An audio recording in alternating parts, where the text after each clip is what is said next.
आज तक मैं हूं आपके साथ रोहित सरदाना। शाम के 5 बज रहे हैं और वक्त हो गया है दंगल का। और राजस्थान में सचिन पायलट बनाम अशोक गहलोत का दंगल अब भी चल रहा। कांग्रेस के 19 विधायकों को विधानसभा स्पीकर के अयोग्यता नोटिस पर हाई कोर्ट में बहस जारी है। कांग्रेस नेतृत्व सचिन पायलट को अब भी समझाने बुझाने की मुद्रा में दिख रहा है, लेकिन राजस्थान के मुख्यमंत्री अशोक गहलोत पायलट के खिलाफ सीधा मोर्चा खोले बैठे। आज एक बार फिर अशोक गहलोत मीडिया के सामने आए और सचिन पायलट को उन्होंने नकारा और निकम्मा तक करार दे दिया। वो यहां तक कह गए कि पायलट का योगदान क्या है यह जनता जानती है। गहलोत ने दोहराया कि पायलट बीजेपी के साथ मिलकर उनकी सरकार के खिलाफ 6 महीने से साजिश कर रहे हैं। सवाल यह कि क्या गहलोत और पायलट के संग्राम पर कांग्रेस दुविधा में? कांग्रेस ने पायलट को पदों से हटा दिया, लेकिन क्या अब भी पायलट को लेकर नफा नुकसान टटोला जा रहा है और गहलोत उनके सारे रास्ते बंद करना चाहते हैं? इसीलिए दंगल में आज की बहस है। ड्रामा रामा क्या है ड्रामा? देखिए पहले ये रिपोर्ट, उसके बाद बताएंगे मेहमान आज कौन कौन।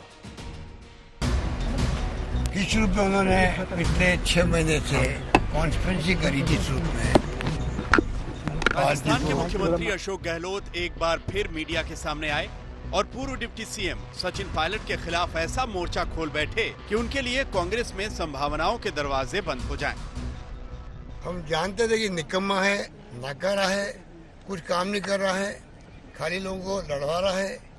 मेरे साथ हो कि नहीं हो, मैं यहाँ बैंगन नहीं आया हूँ, मैं यहाँ कोई सब्जी बेचने नहीं आया हूँ, मैं मुख्यमंत्री बनाया हूँ। अशोक गहलोत का ये हमला ऐसे वक्त में है जब अभी भी पायलट कांग्रेस में बने हुए हैं और उन्होंने कांग्रेस नेतृत्व के खिलाफ कोई बयानबाजी नहीं की है। मान सम्मान दिया, पूरा सब कुछ किया। वो व्यक्ति कांग्रेस की पीठ के अंदर छुरा भोंक के जाने के लिए तैयार हो जाए। ये जो खेल अभी हुआ है ये 10 मार्च को होता। कोई अच्छा इंग्लिश हिंदी बोलना, अच्छी बाइट देना, वो सब कुछ नहीं होता है। अच्छे हैंडसम पर्सन जो सब कुछ नहीं होता है। आपके दिल में क्या है देश के लिए, आपका कमिटमेंट क्या है, आपकी विचारधारा, नीति, कार्यक्रम जो है आपकी पार्टी के, कितना बड़ा कमिटमेंट है आपका, ये सब देखा जाता है आपको। सिर्फ गहलोत ही नहीं, उनके समर्थक विधायक गिरिराज सिंह मलिंगा ने सीधे सीधे आरोप लगा दिया कि सचिन पायलट गुट ने उन्हें खरीदने की कोशिश की थी। तो सचिन जी से बात हुई, उन्होंने पैसे की मेरे से बात जरूर की थी। कितना पैसा? मैंने सचिन पायलट ने आपको कहा था कि आप पैसा लीजिए। पैसा लीजिए। क्या 35 करोड़ की बात आई थी? 35 से ऊपर भी थी? 35 की आई, चिंता मत करो, 35 की रेट है। खरीद फरोख्त की इस आरोप पर पायलट कैंप ने अभी जवाब नहीं दिया है, लेकिन सूत्रों के मुताबिक मानहानि का मुकदमा विधायक गिरिराज के खिलाफ दर्ज कराया जा सकता है। उधर गहलोत और उनके समर्थक भले ही सचिन पायलट के खिलाफ जोर शोर से लगे हों, लेकिन पार्टी नेतृत्व पायलट से मामला सुलझा लेने के विकल्पों को छोड़ नहीं रहा। आप महत्वपूर्ण अंग है प्रजातंत्र का, हम इसको स्वीकारते, परंतु परिवार का मामला परिवार में बैठकर सुलझेगा, मीडिया में बयानात से नहीं सुलझ सकता। अगर आपकी कोई बात है तो परिवार में वापस आकर आप परिवार के अंदर वो बात रख सकते। गहलोत पायलट के विवाद को सुलझा लेना ही कांग्रेस के हित में है। पार्टी नेतृत्व ऐसा मानकर चल रहा है, लेकिन गहलोत अब समझौते के मूड में नहीं दिखते। शरद कुमार, जयपुर, आज तक। तो आपको बता दें कि दंगल में आज हमारे साथ रागिनी नायक हैं, वो कांग्रेस का पक्ष रखेंगी। शाहनवाज हुसैन हमारे साथ हैं, वो बीजेपी का पक्ष रखेंगे। अजय आलोक हमारे साथ हैं, नेता हैं जेडीयू के। और आशुतोष हमारे साथ हैं, राजनीतिक विश्लेषक हैं, वरिष्ठ पत्रकार हैं, सत्यहिंदी.com चलाते हैं और इसके पहले खुद भी राजनीति में रह चुके हैं, आम आदमी पार्टी से चुनाव लड़ चुके हैं। रागिनी से मैं पहला सवाल लेना चाहता था, लेकिन रागिनी तक मुझे बताया गया अभी आवाज पहुंच नहीं रही। रागिनी, मुझे सुन पा रही हैं आप? शायद रागिनी तक हमारी आवाज नहीं पहुंच रही है, तो हम राजनेताओं के पास जाएं। सबसे पहले आशुतोष, आपकी बात सुन लेते हैं। अशोक गहलोत आज कहते हैं कि सचिन पायलट अपने समर्थकों को कहते थे, मैं यहां बैंगन बेचने नहीं आया हूं, सीएम बनने के लिए आया हूं। यह निकम्मा है, नकारा है, जनता देख रही है क्या कर रहा है। और कल कांग्रेस पार्टी के नेता कह रहे थे कि उनके लिए पार्टी के दरवाजे खुले। तो यह ड्रामा क्या है सर? नहीं, देखिए रोहित, इसमें ड्रामा बहुत स्पष्ट है। जिस तरीके से अशोक गहलोत के तेवर हैं, उन तेवरों से बिल्कुल साफ है, क्योंकि ऐसा लगता है जैसे कि दिल्ली में जो आलाकमान बैठा हुआ है और अशोक गहलोत, इनके बीच में मतभेद बहुत ज्यादा उभर कर आ गए हैं। एक तरफ खबर यह आती है कि प्रियंका गांधी जो है वो बातचीत कर रही है सचिन पायलट से, उनको समझाने की कोशिश कर रही हैं, उनको कॉन्फिडेंस में लेने की कोशिश कर रही हैं। इसका मतलब यह कि सचिन पायलट ने दरवाजे खोल रखे हैं। सचिन पायलट कहीं ना कहीं कोई एक रास्ता खोज रहे हैं कि किसी तरीके से वापसी हो जाए या कम से कम ये मामला सुलझ जाए कुछ समय के लिए। लेकिन ऐसे वक्त में जब ये खबर आई कि प्रियंका गांधी सचिन पायलट से बात कर रही हैं, उसी समय अगर अशोक गहलोत बाहर निकल के कहते हैं ये तो निकम्मा है, तो इसका मतलब बिल्कुल स्पष्ट है कि अशोक गहलोत ने तय कर रखा है कि किसी भी हालत में सचिन पायलट को की राजस्थान के कांग्रेस के अंदर कोई वापसी नहीं होने वाली है। यानी राजस्थान के अंदर अशोक गहलोत के रहते हुए सचिन पायलट के रास्ते पूरी तरीके से बंद है। ये एक तरफ जो है वो इस बात को साबित करता है कि सचिन पायलट ने जो खेल खेला वो खेल उनके ऊपर उल्टा पड़ गया। दूसरी तरफ ये इस बात को भी साबित करता है कि कांग्रेस आलाकमान बहुत कमजोर हो चुका है और आलाकमान जो है वो अपनी बात को राज्य के जो बड़े मजबूत नेता हैं उनके ऊपर लागू कराने में पूरी तरीके से असफल है। इसीलिए अगर आप देखें तो राहुल गांधी बिल्कुल चुप है और प्रियंका गांधी की तरफ से खबरें आती कि प्रियंका गांधी सचिन पायलट से बातचीत कर रहे हैं। तो ये कांग्रेस पार्टी के अंदर गहरे मतभेद है सचिन पायलट को लेकर, आलाकमान की कमजोरी का प्रतीक है। सचिन पायलट को पूरी तरीके से कांग्रेस से बाहर करने का मन अशोक गहलोत ने बना रखा है, ये इस ओर इशारा करता है। चलिए, रागिनी नायक तक अब आज पहुंचने लगी है। अब रागिनी जी, मैंने ट्वीट किया कि 5 बजे दंगल में विषय क्या है, तो आपने ऊपर एक ट्वीट लिखा जिसका लब्बो लुआब यह है कि सचिन पायलट को सब दिया गया था, उनमें धीरज रहता तो सब कुछ ठीक चलता, अब वो भाजपा के हाथ की कठपुतली बन गए हैं। आखिरी पंक्ति बड़ी शानदार आपने लिखी कि पिता भी पुत्र से निराश हो तो फटकार लगा देते हैं। पर रागिनी जी, मीडिया कैमरे बुला के 40 चैनलों के सामने कौन सा बाप अपने बेटे को फटकारता है, बताइए ना। रोहित जी, 40 कैमरे बुलाकर मोदी जी अपनी माता जी के चरण छूते हैं और वो भी मीडिया दिखाता है। तो अब ये जमाना ही ऐसा है मीडिया बूम का। आपके और हमारे लिए तो ये अच्छा ही विषय है कि पारदर्शिता के साथ हर बात रखी जा सकती है। और बहुत अच्छा लगा मुझे कि आपने मेरा ट्वीट इतनी गौर से पढ़ा। तो मैं ये बात भी उसमें जोड़ देना चाहती हूँ कि ये कहा जाता है कि जिसका हृदय कभी समीप था वही दूर जाता है और क्रोध आता उसी पर जिससे कुछ नाता है। तो आप ये बात मेरी मानिए कि गहलोत जी ने ये भी कहा था कि नई पीढ़ी का अगर थोड़ा संयम रखे तो आने वाला भविष्य उसका है। पर यदि वही नई पीढ़ी भारतीय जनता पार्टी के हाथों की कठपुतली बन जाए, भारतीय जनता पार्टी के द्वारा रचे गए षड्यंत्र में फंसकर अपने ही परिवार को, अपने ही संगठन को, अपनी ही सरकार को नष्ट कर देना चाहे, तो उस पर क्रोध भी आएगा और निराशा भी होगी। और ये क्रोध और निराशा के ही स्वर हैं। लेकिन इसी के साथ साथ रोहित जी, ये भी हमें याद रखना चाहिए कि केवल शब्दों पर न जाएं, भाव भी समझें। अगर आप केवल शब्दों पर जाएंगे तो मुझे अटल बिहारी वाजपेयी जी को भी बीच में लाना पड़ेगा, भगवान उनकी आत्मा को शांति दे, जिन्होंने कहा था कि नरेंद्र मोदी जी मुख्यमंत्री थे गुजरात के, लेकिन अपना राजधर्म नहीं निभा रहे थे। तो या तो ये भी मान लें आप और शहनवाज जी कि अधर्मी रहे नरेंद्र मोदी जी, जब भी सत्ता में आते हैं अधर्मी ही बन जाते हैं। वरना कहने वाले की भावना को भी समझें और बात को तोड़ मरोड़ नरेंद्र मोदी जी को अधर्मी कहना, ये नहीं, मेरा सिर्फ इतना सा कहना है। एक सेकंड शहनवाज जी, शहनवाज जी, आलोचना करता हूँ। हमारे प्रधानमंत्री को कोई अधर्मी कहे, ये कतई बर्दाश्त नहीं, आपको एतराज करना चाहिए। अभी आपको मौका मिलेगा, आप पूरा एतराज जता दीजिएगा सर। इस तरह की भाषा को अलाउ करेंगे आप? नहीं, मैं आपसे कह रहा हूँ आपको अभी समय मिलेगा, आप पूरा एतराज जताइए, मुझे कोई आपत्ति नहीं है। आप दोनों बैठे ही एक दूसरे की बातों पे एतराज जताने के लिए। आपका समय अब शुरू हो रहा है, आप एतराज जताइए, पूरा खुल के जताइए, कोई नहीं रोकेगा आपको। बोलिए अपनी बात। देखिए, पहली बात तो ये, इनको ये शब्द वापस लेना चाहिए। देश के प्रधानमंत्री को अधर्मी कहना, ये देश के प्रधानमंत्री का नहीं, देश का अपमान है। जिस तरह की भाषा कांग्रेस के नेता आकर टेलीविजन पर प्रधानमंत्री के बारे में बोलते हैं, देश के लोगों का दिल दुखता है। मैं तो कहता हूं कि जिस तरह की भाषा आज बोली, रणदीप सुरजेवाला कह रहे हैं कि सचिन पायलट के लिए दरवाजे खुले हैं, नेता बात कर रहे हैं, और अशोक गहलोत उन्हें निकम्मा और नाकारा कह रहे हैं। मनमोहन सिंह जी को बताना चाहिए था कि क्या एक निकम्मा और नाकारा व्यक्ति को उन्होंने प्रधानमंत्री रहते हुए मंत्री बनाया? जवाब देना चाहिए राहुल गांधी जी को कि एक निकम्मा और नाकारा व्यक्ति को आपने प्रदेश अध्यक्ष बनाया। वो सचिन पायलट जो कांग्रेस पार्टी के अभी भी सदस्य हैं, कांग्रेस ने बाहर नहीं निकाला। जिस तरह की भाषा अशोक गहलोत जी ने बोली और जिस तरह की भाषा रागिनी नायक जी ने बोली, ये दुर्भाग्यपूर्ण है। अपने नेताओं के लिए भी आपके पास कोई सम्मान नहीं है। इसलिए मैं कहता हूं कि जब नाश मनुष्य पर छाता है विवेक पहले मर जाता है। जिस तरह की भाषा, जिस तरह की जबान आप विरोधी के लिए बोलते थे, हमारे नेता को जितनी गालियां दी हैं लोकसभा के चुनाव में, नरेंद्र मोदी जी को जितनी गाली आपने दी, जनता ने उतना प्यार किया।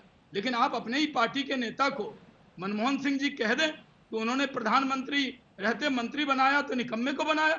कांग्रेस पार्टी अपना घर नहीं संभाल रही और गाली जब आप सवाल पूछते हैं तो हमारे नेता नरेंद्र मोदी जी के लिए जो शब्द कहा है वो दुर्भाग्यपूर्ण है। ठीक सर। जहां तक अटल जी ने कहा था नरेंद्र मोदी जी राजधर्म निभा रहे हैं। ठीक सर, ये अटल जी की जबान मुंह में अपनी बात मत डाली। Okay sir. अजय आलोक, रागनी जी एक एक करके सबका कमेंट हो जाए फिर आपके पास आऊंगा। अजय आलोक, केसी त्यागी कह रहे हैं कि अशोक गहलोत को इस्तीफा दे देना चाहिए। ठीक है, कांग्रेस का आपसी झगड़ा है, अशोक गहलोत सचिन पायलट एक दूसरे पे आरोप लगाते हैं, समझ में आता है। उन्होंने बीजेपी का नाम लिया कि बीजेपी हमारे एमएलए खरीद रही थी, बीजेपी जवाब देती है, समझ में आता है। लेकिन जेडीयू के नेता कह रहे हैं कि इस्तीफा दे देना चाहिए अशोक गहलोत को। आपको क्या नाराजगी हो गई अशोक गहलोत से? भाई रोहित जी, नाराजगी की बात नहीं है, ये बात आप भी जानते हैं, मैं भी जानता हूँ, पूरा देश जानता है कि मुर्दे पे 100 मन पानी से भी नहलाइएगा ना तो मुर्दा जीवित नहीं होता है। कांग्रेस पार्टी मित्र पाए हो गई और अपने हरकतों की वजह से हुई है, और अपने हरकतों की वजह से हुई। तो इसीलिए अब ये गहलोत वहलोत भी जानते हैं कि सरकार की उल्टी गिनती शुरू हो चुकी है। आने वाले 6-7 दिन के अंदर देखिए क्या होता है। अब सचिन पायलट को आप कितना भी कोसेंगे, उससे ना सचिन पायलट वापस आने वाले हैं, ना गहलोत फिर से मजबूत होने वाले हैं। और ये सृष्टि का नियम है, पुराने लोग हटेंगे तभी नई पौध आगे बढ़ेगी। ये बात कांग्रेस पार्टी जितनी जल्दी समझ ले वो ज्यादा अच्छा है। तो इसलिए केसी त्यागी ने कहा कि बहुत अपना सम्मान को रखते हुए गहलोत जी को इस्तीफा दे देना चाहिए, जिनके कारण पूरे प्रदेश में बवाल मच गया और नई पीढ़ी को आगे आने का मौका मिलना चाहिए। रागनी नायक, आशुतोष जी की बात उम्मीद है आपने सुन ली होगी, उस वक्त तक आप कनेक्ट नहीं हुई थी। हालांकि आशुतोष का कहना है कि एक तरफ केंद्रीय नेतृत्व से यह संकेत आना कि हम सचिन पायलट को वापस लाने में कोशिश कर रहे हैं, हमारी सद्भावना है उनके साथ, दरवाजे बंद नहीं है उनके लिए, और दूसरी तरफ अशोक गहलोत का खुलेआम सचिन पायलट को आके निकम्मा कहना, नकारा कहना, उनके बारे में इस तरीके की बातें करना, यह बताता है कि कांग्रेस आलाकमान अपना इकबाल खो चुका है। अशोक गहलोत के आगे तो कम से कम कांग्रेस की केंद्रीय नेतृत्व की नहीं चल रही। रोहित जी, मुझे लगता है कि इस तर्क में कोई सिर पैर नहीं है। ये कह देना कि अगर परिवार में, अगर पार्टी में, अगर संगठन में थोड़ी ऊहापोह है, विचारों का द्वंद्व है, अगर आपसी मतभेद है, तो हम ये मान लें कि वो संगठन भी खत्म हो गया, उस संगठन के नेताओं में भी शक्ति नहीं बची, और कहीं ना कहीं आपसी मतभेद इतना ज्यादा है कि अब पार्टी ही नेस्तनाबूद हो जाएगी। तो मुझे लगता है कि जो व्यक्ति ये बात कहेगा उसको लोकतंत्र की समझ भी नहीं होगी और किस तरह से जीवंत संगठन आगे बढ़ते हैं इस बात की भी समझ नहीं होगी। कांग्रेस पार्टी खत्म हो जाएगी ये तो 1977 में भी घोषित किया गया था, फिर ये भी कहा गया 2014 में कि मोदी जी की आंधी में बह जाएगी कांग्रेस पार्टी। लेकिन उसके बाद भी ये जो 3 प्रदेश सरकार गिराने की कोशिश हो रही है, इसीलिए तो हो रही है कि हम मध्य प्रदेश में भी जीते, राजस्थान में भी जीते, छत्तीसगढ़ में भी जीते। ये बार बार वो एक आपने गाना सुना होगा कि काट दो जुबान मेरी आंसुओं से गाऊंगा, गाड़ दो बीज हूँ पेड़ बन ही जाऊंगा। तो जितना ये विपक्ष और विपक्ष की भावना को मीडिया के सामने रखने वाले बहुत सारे पॉलिटिकल कमेंटेटर और पत्रकार हैं, वो जितना दिखाएंगे कि कांग्रेस पार्टी दब गई है, कांग्रेस पार्टी उतनी मजबूती के साथ आएगी। और मैं आपको एक बात और स्पष्ट रूप से कह दूं कि सचिन पायलट जी के जाने से क्या पार्टी कमजोर होगी, या अगर हमसे पूछेंगे तो अगर एक कार्यकर्ता भी कांग्रेस पार्टी का कम होता है तो पार्टी कमजोर होती है। लेकिन यदि वही व्यक्ति लगातार पार्टी को ही खत्म करने की कोशिश करे भारतीय जनता पार्टी के मंसूबों को पूरा करने के लिए, तो हमें न चाहते हुए भी वो कदम उठाना पड़ेगा। इसीलिए हो सकता है कि आशुतोष जी को ये विचारों में द्वंद्व लग रहा हो, लेकिन याद रखिए पार्टी माँ के समान होती है और माँ का दिल दरिया दिल होता है। नहीं, द्वंद्व तो आपने खुद ही स्वीकार कर लिया था अभी कि कांग्रेस पार्टी के भीतर कुछ द्वंद्व चल रहे हैं, ये बात तो आपने खुद मान ली। अभी अपनी बात शुरू करते हुए आपने कहा इसको। रोहित जी क्या भारतीय जनता पार्टी में और द्वंद्व ना चल रहा होता तो अडवाणी जी की आज ये हालत होती, मुरली मनोहर, तो फिर तो आप में और आशुतोष जी की बात में कोई अंतर ही नहीं है। आशुतोष जी भी कह रहे हैं कि जैसे भारतीय जनता पार्टी ने आडवाणी जी और मुरली मनोहर जोशी को ये बता दिया था कि आपका समय खत्म, अब नई पौध का समय शुरू हो रहा है, वैसे ही कांग्रेस को बता देना चाहिए था कि अशोक गहलोत जी आपका समय खत्म, अब सचिन पायलट का टाइम शुरू हो रहा है। अगर आप मुझे उसी हिसाब से जाना चाहते हैं तो जयंत सिन्हा क्या पुरानी पौध के हैं? जसवंत सिन्हा ने जो किया उसके कारण जयंत सिन्हा को भी ड्रॉप कर दिया, किया कि नहीं किया? मुझे बताइए, किया कि नहीं किया? बात नई पौध और पुरानी पौध की नहीं है इस पर। ठीक है, बात यह है कि यदि अगर पार्टी में कुछ उठापटक है तो आप ये निष्कर्ष लगा देंगे कि वो पार्टी समाप्त। चलिए, आप पहली नेता है कांग्रेस की जिसने खुल के टीवी पे स्वीकार किया कि आपकी पार्टी में उठापटक है। अभी तक तो कोई ये तक कहने को तैयार नहीं था कि पार्टी में उठापटक चल रही है। लेकिन आशुतोष जी वो कह रही हैं आप जैसे लोग कहते रह जाएंगे कांग्रेस खत्म हो रही है, लेकिन कांग्रेस खत्म नहीं होगी। बोलिए फटाफट, उसके बाद महेंद्र सिंह खेड़ी आ गए, उनसे बात करेंगे। देखिए, रागिनी जी ने अपनी बात पे खुद ही मान लिया कि एक जमाने में कांग्रेस पार्टी वटवृक्ष हुआ करता था, अब बीज रह गया है। तो बीज कुछ जब जमीन में पड़ेगा तो बीज खत्म भी हो सकता है और बीज अंकुरित भी हो सकता है, लेकिन अंकुरित होकर फिर वटवृक्ष बनने में उसको बहुत वक्त लगता है। तो चलिए, रागिनी नायक ने दूसरी तरीके से मेरी बात को सही मान लिया। मैं दूसरी बात कह रहा हूं, मैं ये कह रहा हूं कि कांग्रेस आलाकमान आज की तारीख में पूरी तरीके से कमजोर हो चुका है। यह बात कांग्रेस जितनी जल्दी मान ले उतना अच्छा है। अन्यथा एक जमाना हुआ करता था जब राजीव गांधी का इशारा होता था और कर्नाटक के अंदर वीरेंद्र पाटिल की सरकार चली जाती थी जो बहुमत से चुने हुए थे, आंध्र प्रदेश के अंदर जो है चन्ना रेड्डी की सरकार चली जाती थी और शरद पवार जैसे आदमी जो महाराष्ट्र के मुख्यमंत्री हुआ करते थे उनको दिल्ली भागकर राजीव गांधी के सामने समर्पण करना पड़ता था। तो वो कांग्रेस भी एक जमाना था, वो कांग्रेस का आलाकमान हुआ करता। आज वो स्थिति नहीं है। अशोक गहलोत दिल्ली आकर आलाकमान से बात नहीं कर रहे हैं। प्रियंका गांधी सचिन पायलट से बात कर रही है, ऐसा आज के अखबारों के फ्रंट पेज पे छपा हुआ है। और उसके बाद अगर अशोक गहलोत बाहर निकल के कहते वो तो निकम्मा है, तो आप मान लीजिए कि अशोक गहलोत को ना तो प्रियंका गांधी की चिंता है, न सोनिया गांधी की चिंता है, न राहुल गांधी की चिंता है, और ना ये तीनों मिलकर अशोक गहलोत को राजस्थान के अंदर हटाकर नया नेता चुन सकते हैं। ये सच्चाई है और कांग्रेस पार्टी को उसका एक्सेप्ट करना चाहिए। रागनी बोल लीजिए, फिर महेंद्र सिंह खेड़ी आ गए, सचिन पायलट के समर्थक हैं, उनसे बात करेंगे जरा। बोले रागनी। देखिए, पहली बात तो जो आशुतोष जी ने कहा कि अशोक गहलोत जी को चिंता ही नहीं है कि राहुल गांधी जाएं और प्रियंका जी कुछ कहती रहें। अभी पिछली सीडब्ल्यूसी की मीटिंग में अशोक गहलोत जी ने सबसे मुखर होकर कहा था कि अगर कांग्रेस पार्टी का नेतृत्व कोई संभाल सकता है तो वो राहुल गांधी जी हैं, सबसे पहले आए और राष्ट्रीय अध्यक्ष बने। तो मुझे लगता है थोड़ी अपनी जानकारी को और बढ़िया करना चाहिए। दूसरी बात आपने कही बीज को लेकर, तो मैं आपसे कहती हूँ आशुतोष जी, कांग्रेस पार्टी वैचारिक लड़ाई लड़ रही है जबकि सारा विपक्ष एक तरह से नतमस्तक होकर पड़ा हुआ है। और विचारधारा की लड़ाइयां लंबी ही होती हैं। हमारी मंजिल दूर हो सकती है लेकिन कम से कम हम सही दिशा में रागनी जी, विचारधारा की लड़ाई प्रतिद्वंदी से लड़नी है कि आपस में लड़ देनी है? तीसरी बात इन्होंने कहा कि ऐसा समय आता था कि भागते हुए जाते थे मुख्यमंत्री। अगर ऐसा जो अधिनायकवादी राजनीति है तो मोदी जी की इस वक्त हो सकती है कि केवल दो ही आदमियों की बात चल रही है। हम तो कह रहे हैं कि कांग्रेस पार्टी में सबकी सुनी जाती है, अशोक गहलोत जी की भी सुनी जा रही है, लेकिन सचिन पायलट तो कह रहे हैं कि मैं लगातार बोल रहा था, मेरी नहीं सुनी जा रही थी। बात भी सुनी जाएगी। अब किसको सही मानने किसको गलत, जरा महेंद्र सिंह खेड़ी आ गए हैं। महेंद्र सिंह खेड़ी आ गए हैं, ये सचिन पायलट के समर्थक हैं, कांग्रेस सेवा दल के प्रवक्ता हुआ करते थे। जब सचिन पायलट के साथ इन्हें लगा कि नाइंसाफी हुई तो इन्होंने पद छोड़ दिया, स्वतः ये फैसला लिया कि अब मैं इस पद पर नहीं रहूंगा। महेंद्र सिंह खेड़ी, स्वागत है आपका आज तक पर। अशोक गहलोत का बड़ा सीधा सीधा हमला और आरोप है आज सचिन पायलट पर। वो कह रहे हैं कि निकम्मा है, नकारा है और 6 महीने से सरकार गिराने की कोशिश कर रहा था। क्या कहेंगे आप? देखिए, सबसे बड़ी बात आज ये है कि पूरा देश का युवा देख रहा है और पूरे हिंदुस्तान ने देखा है कि सचिन पायलट ने जब कांग्रेस राजस्थान में 21 सीटों पे चले गई थी तो जो उनकी मेहनत थी, युवाओं को जोड़ा था, सीनियर्स को भी मौका दिया था। और राहुल गांधी जी को वो हम हमेशा राजस्थान के अंदर पहली बार नीचे जनता के अंदर लेके गए, मजदूरों से मिलाया, पंचायतों में गए। आज उन्होंने पैदल मार्च स्टार्ट किया, लोगों को जोड़ने के लिए उन्होंने काम किया। आज जब कांग्रेस मजबूत हुई तो आज कांग्रेस राजस्थान के अंदर मजबूत है तो 2013 के बाद सचिन पायलट के नेतृत्व में मजबूत हुई है। आज ये कहना सबसे बड़ी ये बात होगी कि अशोक गहलोत जी जब कहते हैं ये पूरे 6 साल से लगे हुए थे सचिन पायलट को प्रदेश अध्यक्ष हटाने के लिए, ये क्या कह रहे हैं? इनको खुद को सोचना चाहिए। अपने पुत्र मोह में डूब चुके हैं। इन्होंने सांसद की टिकट अपने बच्चे को दिलाई। आवाज कट गई खेड़ी जी आपकी। वो आरसी के अंदर इन्होंने चेयरमैन बना दिया।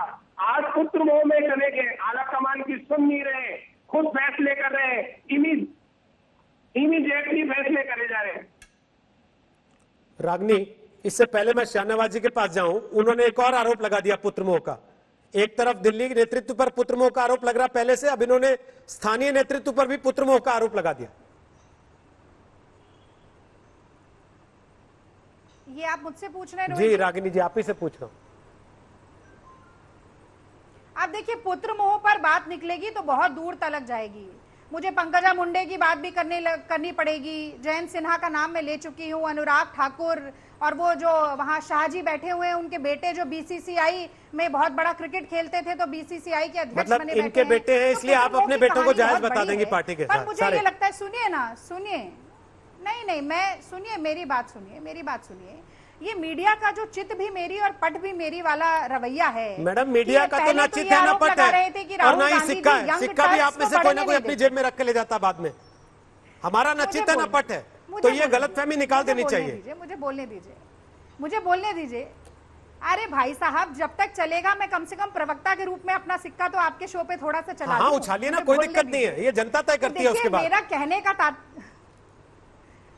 उछालू नहीं, चला लूं, ये कह रही हूं। बहरहाल सुनिए, देखिए, बात गंभीर मसला है। ये कहना कि पहले आरोप लगा रहे थे कि राहुल गांधी जी यंग टर्क्स को तो मौका ही नहीं लेने देते, तो भैया हमने कहा कि यूपीए सरकार जब चल रही थी तो राहुल गांधी स्वयं मंत्री नहीं थे, लेकिन सचिन पायलट भी थे, ज्योतिरादित्य सिंधिया भी थे, मिलिंद देओरा भी थे, और जितिन प्रसाद भी थे। फिर कहा कि नए, भाई जो सिर्फ अगर ये कहें तो ये बात आ जाती है कि भाई जिनके पिता नेता थे उन्हीं के पुत्रों को बनाया जाता है। तो हम कहते हैं कि मीनाक्षी नटराजन भी सांसद बनी, अशोक तंवर भी सांसद बने, मानिक टैगोर भी बने। तो आप देखिए कि कांग्रेस पार्टी नौजवानों को पूरा मौका देती है आगे बढ़ने का भी, और मैं तो ये भी कहूंगी कि महत्वाकांक्षाएं होना बुरा नहीं है, पर यदि आप अपनी राजनीति केवल अपनी ही इच्छाओं और अपनी ही लालसाओं पर आधारित कर लें तो पार्टी को कई बार दिल पे पत्थर रखकर भी कड़े फैसले लेने पड़ते हैं। बोलिए खेड़ी जी। महत्वाकांक्षा तो आपकी है, तो आपके साथ काम कर रहे व्यक्ति की भी है ना, तो बैलेंस तो पार्टी को बनाना पड़ेगा। की बात आ रही है, पायलट साहब हमारे आदरणीय स्वर्गीय पायलट साहब जब एक्सपायर हो गए थे 2000 में, उसके बाद में पायलट साहब 4 साल बाद आए और उन्होंने अपनी कार्यशैली से, अपनी मजबूती से, अपने खुद के खुद के नेतृत्व से खुद का अपनी पहचान बनाई, हर कार्यकर्ता से मिले, ठानी गए। यहाँ के राजस्थान के लोगों के अंदर उन्होंने जो एक मैसेज दिया, युवाओं में एक मैसेज दिया, आज पूरा कांग्रेस का युवा सचिन पायलट के साथ खड़ा है। मैडम, आप समझ लीजिए, तो आप कहने से कोई फर्क नहीं पड़ रहा कि सचिन पायलट साहब कुछ नहीं है। अशोक गहलोत बौखला गए, आप भी बौखला रही है, क्या बोलना है क्या नहीं बोलना। पायलट साहब की आंधी है आगे, और अभी सब कुछ बाकी है। राहुल गांधी जी को पता है इस लड़के में कितना नेतृत्व है। उन्होंने हमेशा, राहुल गांधी जी ने आगे सचिन पायलट का चेहरा किया था। आज सचिन पायलट को वोट मिले। आज हमारे क्षेत्र के अंदर आप देखेंगे तो सीकर, झुंझुनू, दौसा, सवाई माधो, अपने कोटा,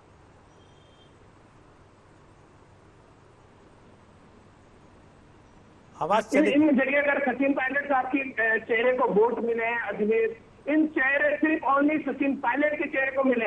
ये कहना इनको बंद करना चाहिए कि कांग्रेस अगर जीती है तो सचिन पायलट की मेहनत से लेकिन जीती है। खेड़ी जी, आप 1.5 साल से, लेकिन खेड़ी जी, अगर सचिन पायलट और उनके समर्थक विधायकों की सदस्यता, प्रदेश अध्यक्ष से बात नहीं है, सुनिए ना खेड़ी जी, से बात नहीं है, तो अविनाश पांडे जैसे प्रभारी को यहाँ क्यों रख रखा है राहुल जी ने? आज जो सिर्फ अशोक गहलोत जी के चमचागिरी कर रहे हैं और अपनी दलाली से अपना काम चला रहे हैं, ऐसे संगठन में लोगों को तो निकाल के फेंकना चाहिए जो पूरी बात आला कमान तक नहीं पहुंचा पाए।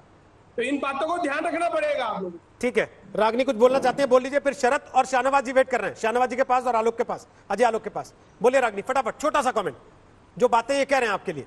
छोटी सी बात कहूंगी। देखिए, आज मैं तो ये बिल्कुल भी नहीं चाहती थी कि इस तरीके का विजुअल सामने आए जिसमें खेड़ी भाई साहब और मेरे बीच में वर्सेस लिखा हुआ है, यानी कि हम दोनों के बीच में मतभेद है। मैं बिल्कुल नहीं चाहती थी। और मैं आपको अशोक जी और सचिन जी के बीच में वर्सेस चल रहा पिछले एक हफ्ते से, लेकिन आपको ये बात समझनी पड़ेगी, लेकिन आपको ये बात समझनी पड़ेगी, ये कभी भी कांग्रेस पार्टी ने ना पहले कहा ना हम आज कह रहे हैं कि सचिन पायलट जी का कोई योगदान ही नहीं है पार्टी में। ये कौन कह रहा है? लेकिन हम ये कह रहे हैं कि सचिन पायलट जी, आप कह रहे हैं सुन नहीं रहा है कोई। 2 बार विधायक दल की मीटिंग बुलाई गई, और सुनिए ना, सुनिए भाई साहब, सुनिए, 2 बार विधायक दल की मीटिंग बुलाई गई, कहा गया कि सचिन पायलट जी मीडिया के जरिए बात लीक ना करें, विधायक दल की मीटिंग में आकर बात कहें। वहां पर दिल्ली से भी बहुत सारे पर्यवेक्षक गए थे, लेकिन सचिन पायलट जी नहीं आए। उस प्रदेश में जहां पर भारतीय जनता पार्टी की सरकार है, आईटीसी के होटल में बैठ गए। गुड़गांव के कमिश्नर को ये ड्यूटी लगाई गई कि वो नाकाबंदी करें। अब दिल्ली के कुछ होटलों में बिठा दिया गया है। ऐसे टेप निकल कर आ रहे हैं जिससे पता चल रहा है कि करोड़ों के लेन देन की बात हो रही थी। तो ऐसे में आप बताइए कि कांग्रेस पार्टी को क्या करना चाहिए? हम तो आज भी कह रहे हैं कि आकर बात करें, लेकिन यदि भारतीय जनता पार्टी की जुबान बोलने लगेंगे, अपने ही घर में आग लगाने की कोशिश करेंगे, तो वो तो नहीं किया जा सकता। ये अच्छा है, एक तरफ से कहें कि आओ बात करते हैं और दूसरी तरफ से पब्लिकली 40 कैमरे लगा के वहां उनको ऐसी ऐसी भाषा में बात कही जाए कि सामने वाला अगर बात करना चाहता भी हो तो उसकी बात करने की हिम्मत टूट जाए, है ना? रागनी जी, वापस आके इस पर कमेंट लूंगा आपसे। अरे गहलोत जी से नहीं करना चाहते। ठीक मैडम, रहना तो जनरल सेक्रेटरी से अरे रहना तो वही होता है ना मैडम, आप भी जानती हैं। वहाँ हैं, केसी वेणुगोपाल जी वहाँ हैं, अजय माकन जी वहाँ हैं। आप गहलोत जी से अगर आप रुष्ट हैं तो आप दूसरों से आकर बात करें, पर आप आना भी नहीं चाहते। मैं कांग्रेस में भी हूं, पर मैं भारतीय जनता पार्टी के प्रदेश में रुकूंगा, उनके पुलिस कमिश्नर के आश्रय में रहूंगा, ये तो नहीं हो सकता ना। ये आप बताएं, आप क्रोनोलॉजी थोड़ी सी आप भी समझिए। ठीक है मैडम, हम तो क्रोनोलॉजी देख ही रहे हैं लगातार, तो पता चलेगा हम तो क्रोनोलॉजी लगातार देख ही रहे हैं और इसीलिए बार बार कह रहे हैं कि भाई लड़ाई आपस की थी, कंधा किसी और का तलाशा जा रहा था क्या कि भाई अपना नाम भी ना खराब हो और काम भी हो जाए, इज्जत भी बच जाए और काम भी हो जाए, लेकिन ऐसा हो नहीं पाया। क्या शरद के पास एक बार चले शाहनवाज जी, आपके पास आने पहले फटाफट ग्राउंड रिपोर्ट शरद दे रहे हैं, क्योंकि अदालत में अब मामला आ चुका है। शरद, अदालत में क्या चल रहा है? और सचिन पायलट समर्थक जो खेड़ी कह रहे हैं, आज हमने सुना कई पंचायतों में यह चर्चा हुई कि एक महापंचायत बुलाई जाए समुदाय की पूरी और फिर खड़ा किया जाए सबको सचिन पायलट के समर्थन में। चल क्या रहा है वहां? देखिए, अदालत में तो फिलहाल हरीश साल्वे चाह रहे हैं कि कल तक के लिए सुनवाई टल जाए, एक दिन का वक्त मांगा है, उस पर सीजे अभी बात कर रहे हैं विधानसभा अध्यक्ष के वकील के जरिए। दूसरी जब जमीन पर आपने ठीक कहा रोहित, एक जो ग्रामीण इलाके में है, गुजर समुदाय में एक रोष है जिसको लेकर अलग अलग जगह पर पंचायतें चल रही है, लेकिन जिस तरह से अशोक गहलोत ने अटैक किया है उसको लेकर सचिन पायलट के समर्थकों में काफी रोष है। उनका कहना है कि जिस तरह से उन्होंने कहा कि नकारा था, निकम्मा था 6-7 साल से, कह रहे ये बात वो अब पहली बार सार्वजनिक कहे हैं, लेकिन हर किसी से कहते थे, इसी बात का दुख था सचिन पायलट को। और दूसरा, उन्होंने एक बड़ा अटैक अपने कांग्रेस पर ही किया है, बोला कि एआईसीसी में अध्यक्ष पद के लिए कॉर्पोरेट की लॉबिंग होती है, तो कहीं न कहीं आज सीधे सीधे आला कमान के ऊपर भी उंगली उठाई है, दिल्ली की जो लॉबी है नेताओं की वहां पर भी उठाई है कि कॉर्पोरेट के जरिए एआईसीसी के अध्यक्ष की पद की लॉबिंग होती है। तो जिस तरह से अशोक गहलोत आज हमलावर थे, आज ऐसा लग रहा था किसी को छोड़ने के मूड में नहीं है, और यही बात जो है पायलट समर्थकों में इसी वजह से रोष है। आप सोशल मीडिया पर देखिएगा, सोशल मीडिया पर हर तरफ पायलट के समर्थन में ऐसा लग रहा है कोई लहर चल रही है। मतलब पार्टी आला कमान को भी नहीं छोड़ेंगे अशोक गहलोत। वो जानते हैं कि उनके पास अगर बहुमत है, देखिए अशोक गहलोत जानते हैं कि उनके पास बहुमत है और वो सरकार बचा लेंगे। ये इसलिए चाह रहे हैं कि अगर सचिन पायलट गिरे हैं तो गिरे हुए व्यक्ति को इतना ताबड़तोड़ मार किया जाए कि वो उठ नहीं पाए। फिलहाल तो उनका यही स्ट्रेटेजी है कि कहीं दिल्ली में कोई जुगाड़ न कर ले सचिन पायलट वापसी का, अगर बहुमत साबित नहीं हो रहा है तो। इसलिए लगातार ताबड़तोड़ हमले किए जा रहे हैं वो। और उनका जो अशोक गहलोत की strategy, Ashok Gehlot season politician है, उन्होंने बहुत नाथुराम मिर्जा, लेकिन शरद अगर लेकर नटवर सिंह तक, अगर केंद्रीय नेतृत्व बार बार ये संकेत दे रहा है कि सचिन के लिए दरवाजे खुले हैं और अशोक गहलोत पैर जमा के बैठ गए हैं कि मेरे रहते ये कैसे वापस आता मैं देखता हूं, तो वो परिस्थिति पार्टी आला कमान के लिए भी तो एक नेगेटिव मैसेज देती है कि अशोक गहलोत भारी पड़ रहे हैं उन पर। देखिए, ये बात अब किसी से छुपी नहीं है कि दिल्ली दरबार कमजोर हो चुका है। जब जब दिल्ली की सल्तनत कमजोर होती है, छत्रप सर उठाते हैं। भारत का इतिहास रहा है, भारतवर्ष का इतिहास रहा है। तो अशोक गहलोत को निर्देश दे कांग्रेस आला कमान, ऐसा लगता नहीं है। और अशोक गहलोत ने एक तरह से जो आप कह रहे हैं कि दरवाजे खोलने की कोई गुंजाइश हो, उसको जोर जोर से धक्का देकर अशोक गहलोत बंद कर रहे हैं कि कहीं दरवाजा खुल न जाए, क्योंकि सचिन पायलट कमजोर पड़े हैं। कहीं न कहीं सचिन पायलट की रणनीति में चूक हुई है। और अशोक गहलोत जो है वो अब महाराष्ट्र की उदाहरण ले लें या राजस्थान की ले लें, जो शाह मोदी की नीति है उस पर कहीं न कहीं ये जो बूढ़े बुजुर्ग हैं वो हावी हो रहे हैं। ये देखने को मिला है। ठीक। अब अशोक गहलोत का पूरा फोकस यही है कि सचिन पायलट को पूरी तरह से बदनाम किया जाए और कांग्रेस में आने के दरवाजे को रोका जाए उनके। ठीक है, बहुत बहुत शुक्रिया शरद फिलहाल वहां से ग्राउंड रिपोर्ट देने के लिए। शाहनवाज हुसैन, चिराग जलाने में उंगलियां जला ली आप लोगों ने, क्योंकि बार बार आरोप आ रहा है कि भाई आप लोग की पुलिस क्यों रोकती है राजस्थान की पुलिस को। देखिए, आप लोगों के शासन वाली सरकारों में ही उनको मन की शांति क्यों मिल रही है, सचिन पायलट के जो समर्थक हैं? देखिए, कांग्रेस हताश और निराश है। अशोक गहलोत जी शालीन व्यक्ति रहे, लेकिन जिस तरह से आदमी, जब कमजोर आदमी जोर से बोलता है, गाली गलौज पे आता है, और इसी तरह अपने ही पार्टी में जो बने हुए हैं, जिनको पार्टी से अभी निकाला भी नहीं है, उनको निकम्मा, नाकारा और किस तरह के शब्द बोले जा रहे हैं। कांग्रेस के दो प्रवक्ता अपने बैठा हैं, एक सचिन कांग्रेस के और एक गहलोत कांग्रेस के, और दोनों की जो भाषा है एक दूसरे को जवाब है। उससे आप साफ संदेश देख रहे हैं कि कांग्रेस का कुछ बचा नहीं है। मुझे तो जो व्यक्ति गंभीर होता है उसकी भाषा गंभीर होती है। अशोक गहलोत इस तरह की भाषा बोलेंगे, निकम्मा और नाकारा बोलेंगे, इससे साफ जाहिर है कि अशोक गहलोत अल्पमत में है, सरकार जाने वाली है, वो नियंत्रण पूरी तरह अपने वाणी पर भी खो चुके हैं। शाहनवाज जी, इनका कुछ बचा नहीं, लेकिन आपको भी तो मिला नहीं। हमारा कोई लेना देना नहीं है इससे। जो आप लोगों ने सोचा था वो तो हो नहीं पाया ना। नहीं, हम लोगों ने कुछ सोचा ही नहीं था। क्या बात कर रहे हैं सर? आपस का झगड़ा है। इनकम टैक्स अचानक पहुंच गया सुबह सुबह। भाई, हम मुख्य विपक्षी दल हैं, हमने क्या सोचा जनाब? हमारे 71 हमारे एमएलए हैं, हमारे पास वहाँ अच्छी संख्या है, विपक्ष के हम नेता हैं, और हम एक नजर वहाँ रख रहे हैं। ये कांग्रेस ही एक दूसरे का सर फोड़े और आप मुकदमा दर्ज करा दें दूसरे। सर, नजर वहीं से रख रहे होते तो कोई बात नहीं थी ना, नजर दिल्ली से भी रख रहे हैं। कांग्रेस के एमएलए एक दूसरे को गाली दे, निकम्मा नकारा कहें, एक दूसरे को गद्दार कहें, पीठ में छुरा भोगने वाला कहें, और आप कहें बीजेपी का रोल है। किस बीजेपी के नेता का रोल इसमें आ गया जनाब? हमारा क्या लेना देना? अगर कांग्रेस नेतृत्व एक ऑडियो टेप आया, नहीं संभल रही, कांग्रेस पार्टी ने उस पर प्रेस कॉन्फ्रेंस की, आपके नेताओं के केंद्रीय मंत्री तक के सीधे सीधे नाम लिए, 4 दिन लग गए आपको चिट्ठी लिखने में कि इसकी जांच करवाओ, ये डॉक्टर है। इसका देखिए, ये पूरी तरह षड्यंत्र है, साजिश है। ये सब कुछ कर रहे हैं, लेकिन कुछ होने वाला नहीं है। कांग्रेस पार्टी के नेता अशोक गहलोत, मुख्यमंत्री जो आज हैं, वो अल्पमत में हैं, और वो इसी घबराहट में इस तरह की भाषा बोल रहे हैं। नहीं तो मैं और कांग्रेस के कोई नेता बोलते मैं यकीन करता, लेकिन अशोक जी तो बहुत शालीन व्यक्ति हैं। उनसे इस तरह की जबान से अपने ही एक साथी के लिए, जिसको राहुल जी ने प्रदेश अध्यक्ष बनाया हो, मनमोहन सिंह जी ने भारत सरकार का मंत्री बनाया हो, जिनके पिताजी एक बड़े नेता रहे हों, उनको निकम्मा और नाकारा कहें, और वो अशोक गहलोत जो मुख्यमंत्री रहते हुए अपने बेटों को जो नहीं जिता सके, वो अपने ही साथी के लिए ऐसा कहें, इसका मतलब समझ जाइए रोहित जी, अशोक गहलोत अल्पमत में चले गए। सर, मैं एकदम जिम्मेदारी से कहता हूं। सर, अल्पमत में चले गए होते तो आपके चेहरे का नूर कुछ और होता सर। दिक्कत तो वही है, आपने सुना नहीं अभी शरद को। शरद कह रहे हैं कि वो अपने आला कमान को चुनौती इसलिए दे पा रहे हैं कि वो अल्पमत में नहीं है, वो जानते हैं।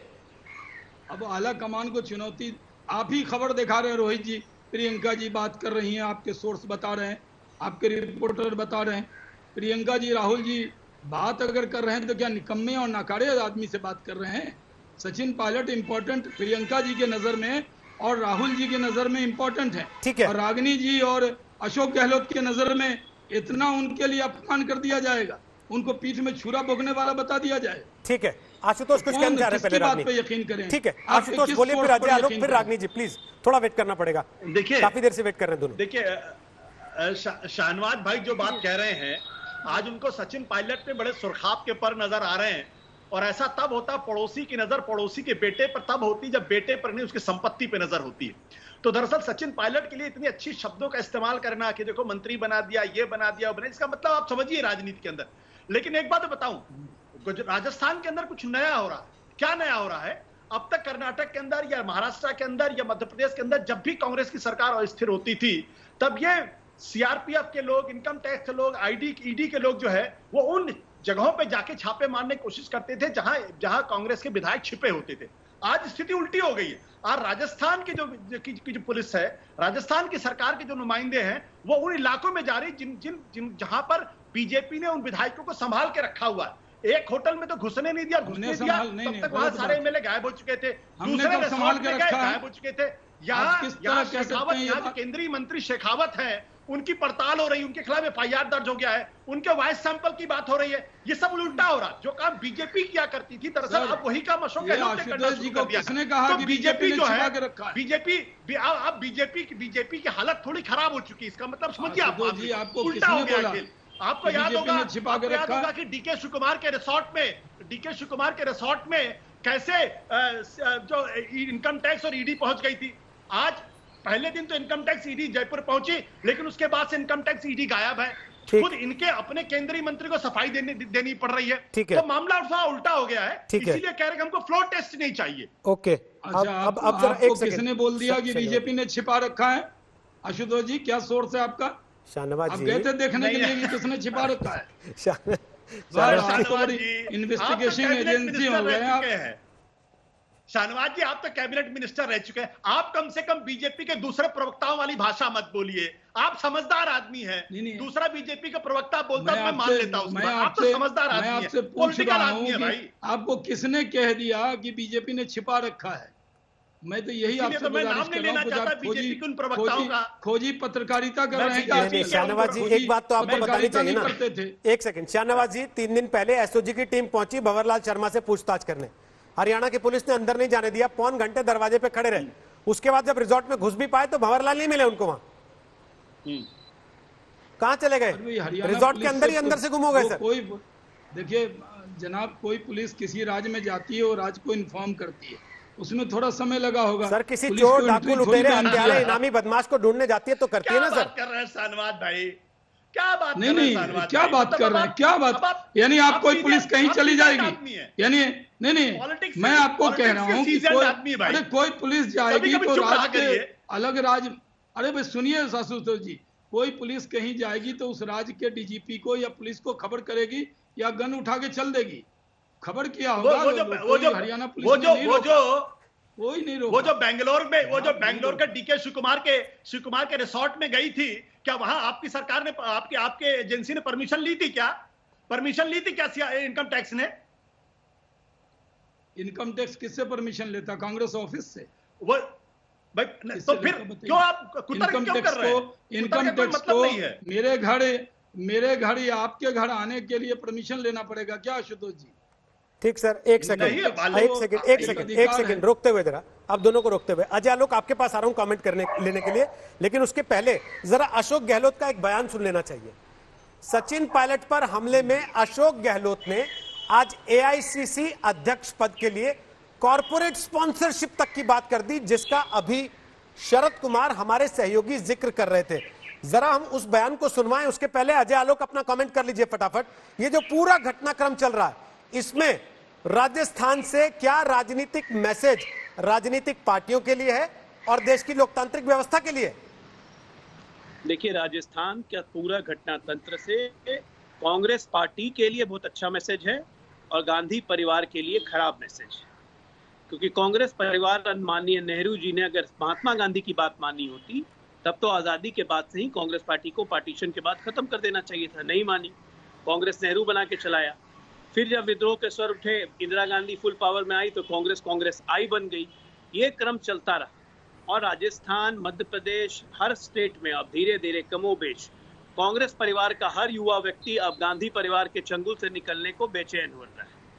उस कड़ी में सचिन पायलट भी थे और अब जो इन्होंने कांग्रेस आलाकमान पे डायरेक्ट हमला किया है गहलोत साहब ने कि कॉर्पोरेट लॉबिंग होती है, तो कहीं ना कहीं मुझे लग रहा है कि पासा फिर कहीं नहीं बदलेगा। लेकिन एक बात तय है, जो पासा कहीं भी जाए, इधर जाए चाहे उधर जाए, कांग्रेस की सरकार जानी तय है। ये 1 सप्ताह 10 दिन के अंदर भीतर ही आपको ये खबर मिल जाएगी। इस सरकार की उल्टी गिनती तय। कांग्रेस पार्टी के लिए शुभ संकेत ये है कि गांधी परिवार के चंगुल से निकलने के लिए पार्टी बिल्कुल जल बिन मछली की तरह तड़प रही है और निकल जाएगी। यही एक शुभ संकेत है, मुझे तो ये लगता है। अशोक गहलोत का बयान सुनते हैं रागनी, उसके बाद कमेंट कीजिएगा। सुन लीजिए आप भी क्या बोला उन्होंने, सुनवाते हैं अशोक गहलोत का बयान। तभी बॉम्बे का कॉर्पोरेट हाउस जो है, बॉम्बे के कॉर्पोरेट हाउसेज के लोग उनको स्पॉन्सर करें, अध्यक्ष एआईसीसी के बने, स्पॉन्सरशिप हो रही बॉम्बे से कॉर्पोरेट हाउसेज की, क्योंकि आप कॉर्पोरेट मिनिस्टर। तो सुना आपने अशोक गहलोत को, और इस बीच सचिन पायलट की प्रतिक्रिया अशोक गहलोत के आज के बयान पर आई है। सचिन पायलट का कहना है कि मेरी छवि को खराब करने की कोशिश की जा रही है। अशोक गहलोत के सारे आरोप बेबुनियाद हैं, निराधार हैं। मैं गहलोत के आरोपों से दुखी हूं, ये बात सचिन पायलट ने कही है, लेकिन यह भी कहा दुखी हूं मगर हैरान नहीं हूं। इस तरीके के आरोपों से यह बात सचिन पायलट की तरफ से निकलकर सामने आई है। अब रागिनी नायक, सचिन पायलट जिसको केंद्रीय नेतृत्व चाहता कि वो पार्टी में रहे, और अशोक गहलोत पैर जमा के बैठ गए हैं कि देखते हैं मेरे होते कैसे हुआ। तो अशोक गहलोत क्या पार्टी आलाकमान पर भी भारी पड़ रहे हैं। और जो दूसरा बड़ा आरोप उन्होंने लगा दिया कॉर्पोरेट लॉबिंग का, वो तो सीधा सीधा हमला है केंद्रीय नेतृत्व पर भी पार्टी के। रागिनी जी, नहीं, केंद्रीय नेतृत्व पर कैसे हमला है मुझे समझ नहीं आया। उन्होंने ये कहा कि ये कहूं कि ये आरोप लगाया कि सचिन पायलट जी कुछ कॉर्पोरेट लॉबी का सहारा लेकर शायद आईएनसी अध्यक्ष बनना चाहते थे, ये बात उन्होंने कही है। अब वो ये बात तो गहलोत जी इसका पुष्टिकरण कर सकते हैं कि किस कारण से कही है, नहीं कही है। ये कांग्रेस के तत्कालीन नेतृत्व पर किस तरीके का अटैक है मुझे समझ नहीं आया। पर रोहित जी, मैं आपको एक बात स्पष्ट रूप से कहना चाहती हूँ कि आप ये जो बताने की लगातार कोशिश कर रहे हैं कि गहलोत जी एक बात चाहते हैं और आला कमान दूसरी बात चाहती है, ये तो तभी सिद्ध हो सकता है जब सचिन पायलट जी आकर कांग्रेस पार्टी में पहली चीज आपने शायद सुना नहीं, पहला बयान आशुतोष जी ने दिया कार्यक्रम में, सचिन पायलट और ये बताने की कोशिश उन्होंने की जो आप अभी तक समझ नहीं पा रही है कि उन्होंने कैसे की। ये आशुतोष जी ने कहा। सुनिए, मैं ये बहस उसी पर आगे बढ़ी जो पहले वक्ता ने अपनी बात रखी। मुझे 1 मिनट का समय दे दीजिए। सचिन पायलट कांग्रेस पार्टी में आकर बात ही नहीं करना चाह रहे हैं, और आप लोगों की समीक्षा ये है कि लड़ाई चल रही है अब केंद्रीय नेतृत्व और अशोक गहलोत जी के बीच में। अरे सचिन पायलट जी आकर बात कहें तब कोई निष्कर्ष निकालिएगा, पहली बात। फिर मैं अजय आलोक जी से कह दूं कि जल बिन मछली तो पता नहीं, लेकिन बिहार के लोग बहुत पानी के प्रकोप से प्रताड़ित हैं, तो सरकार किसकी गिरेगी ये अभी पता चल जाएगा 2022 में, उसकी चिंता करिए पहले। अब मैं शहनवाज जी पर आती हूँ। भारतीय जनता पार्टी का अजब राजनीतिक फसाना है, आग भी लगानी है और मातम भी मनाना है। अरे अगर आपको लगता है कि हमारी सरकार अल्पमत में है तो आप अपने सीएलपी को भेजिए गवर्नर के पास और फ्लोर टेस्ट की मांग करिए। मैं यहाँ बोल रहा हूँ, मैं आपके बोलने से क्या होगा? जो संवैधानिक प्रणाली है, प्रक्रिया है, उसको पूरा करिए। आपके पास सचिन पायलट है नहीं, दुख आपको इस बात का हो रहा है। और जरा ये भी बताइए कि वसुंधरा राजे क्यों कोप भवन में बैठी हैं? गजेंद्र सिंह शेखावत तो पल के बिछाए इंतजार कर रहे हैं। तो जब दूसरे के घर में आग लगाई जाती है तो कई बार आंच अपने घर में भी लग जाती है। तो आप अपने घर की अंतर कलह को भी संभाल लीजिए, क्योंकि हमारे पास तो बहुमत है। आपके पास न सरकार है न सचिन पायलट है, आप क्या करेंगे? ओके, खेड़ी साहब, सचिन पायलट ने क्या केंद्रीय नेतृत्व से कभी बात करने की कोशिश नहीं की? कभी दिल्ली तक अपनी बात नहीं पहुंचाई? कभी अपनी तकलीफ, अपना कष्ट नहीं बताया? सबसे बड़ी बात है कि ये बात आपके सामने बयान कर चुके हैं अशोक गहलोत जी कि उन्होंने कहा 1.5 साल से मेरी बात हुई। अविनाश पांडे हमारे यहाँ के प्रभारी, आला कमान से सारी बात पायलट साहब ने भी रखी कि हर कार्यकर्ता जो 5 साल रोड पे डंडे खाए, धरने प्रदर्शन किए, जिन लोगों ने मेहनत की है उनको आज सम्मान मिलना चाहिए। अशोक गहलोत साहब इस चीज का विरोध कर रहे थे, और हमेशा उन लोग जब अशोक गहलोत जी की सरकार आई है, वो जब उन्होंने कार्यकर्ताओं की अनदेखी की है, और उनको जब चेहरा उनका आगे किया गया है, वो चुनाव में बिल्कुल हारे। आज सचिन पायलट जी ने कार्यकर्ताओं की लड़ाई लड़ रहे थे, आला कमान से बात की। अविनाश पांडे, अब अविनाश पांडे हमारे यहाँ के महासचिव है, प्रभारी है राजस्थान के, हर कार्यकर्ता की बात सुनते, वो आते हैं होटल में बैठते हैं, खाना खाया, अपने क्या नाम से अशोक गहलोत जी से मिले, अपनी व्यवस्था की और चल दी। कार्यकर्ता से नहीं मिले, कोई रिपोर्ट उन्होंने आज तक आला कमान को नहीं बताई। सचिन पायलट जी हमेशा इन चीजों का जिक्र करते थे कि मैं कार्यकर्ताओं ने जिन्होंने 5 साल डंडे खाए और सरकार लेके आए, उन्हें इस राज में मौका मिलना चाहिए। दूसरी चीज, जो विधायक जीत के आए उनके क्षेत्र में काम होना चाहिए। और हमने संगठनों से, चाहे से रोजगार के लिए युवाओं से जो वादे किए हैं, और जो हमारा घोषणा पत्र हमने बनाया था, उस घोषणा पत्र पे काम होना चाहिए। आज तक 1.5 साल से कोई काम नहीं हुआ। लोग आते हैं पायलट साहब के पास, अशोक गहलोत तो मिलते ही नहीं है, वो सीएम सिक्योरिटी उनकी टाइम नहीं देती लोगों को। हम लोगों ने अभी भी 10, 15, 20 दिन पहले जो हमारे यहाँ संगठन के लोग हैं, 2 संगठनों के लोग आके मिले कि अशोक गहलोत जी कहते हैं धर्मेंद्र राठौड़ से मिल लो। धर्मेंद्र राठौड़ क्या है? आज तक कमेटी नहीं बनी। तो अशोक गहलोत जी तो संगठन से भी नहीं मिल रहे। उन्होंने संगठन के लिए, जब सरकार बनती है तो तो ठीक एक सर, कमेटी बनती है कि आप हमने ये आपसे कह रहे क्या हैं कि सचिन पायलट की बात कैसे आगे जाती जब मुख्यमंत्री के साथ ही संवादहीनता थी पिछले 1.5 साल से, जिसको मुख्यमंत्री खुद एक इंटरव्यू में स्वीकार कर चुके हैं। कांग्रेस पार्टी ये कह रही है कि दरवाजे खुले हैं, आए बात कर लें, अपनी शिकायत सामने रखें, उसका समाधान ले लें। अशोक गहलोत कह रहे हैं निकम्मा था, नकारा था, चाल चरित्र सबके सामने आ गया।